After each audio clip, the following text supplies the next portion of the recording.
Kamo se pakiraš? Nigdje, uzimam samo neke stvari. Petra, mi možeš objasniti koji se vrag ovdje događa? Ha? Tata. Nemoj, bez izmotavanja, molim te. Jednostavno mi se više ne putuje s vama. Molim? Idem s Danielom u razgledavanje Visa. Malo mu pokazat grad. Sada. Olaf želi popričati s tobom. Pa tu smo zbog njih. Možda me neće biti neko vrijeme. Dobro, ali ti mene slušaš uopće šta ti pričam. Ali javljat ću ti se da se ne brineš. Ne dolazi u obzir, pojavi se Daniel i ti odmah nestaneš. Ponašaš se totalno suludo. Daniel nema nikakve veze s tim. S ovim tu, da te to ono udari. Ne, nije. Kako to možeš uopće pomisliti? Pala si, što onda? Pala si, reci mi. Daniel me nikad ne bi udario. Molim te, Petra, ne ideš nikud. On je jedini koji me voli. Nikud ne ideš. Molim te, objasni mi u čemu je stvar.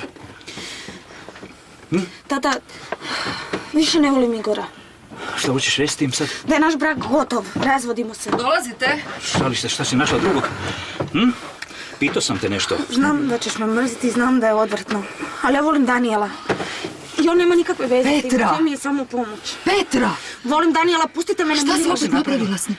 Šta? Daniela? Šta Šta ona to govori? On je tvoj brat, Petra, šta si radila s njim? Jesi ti normalna? Daniela? Tata, molim te, smiri se. Pa čekaj, pa nisi valjda... Karolina...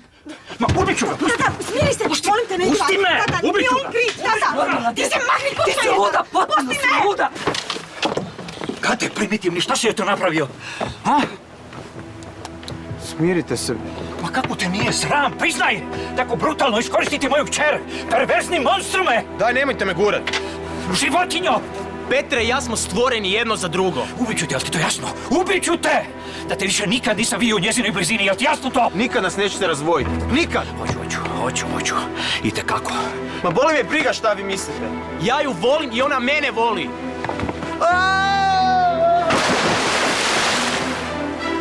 Daniel!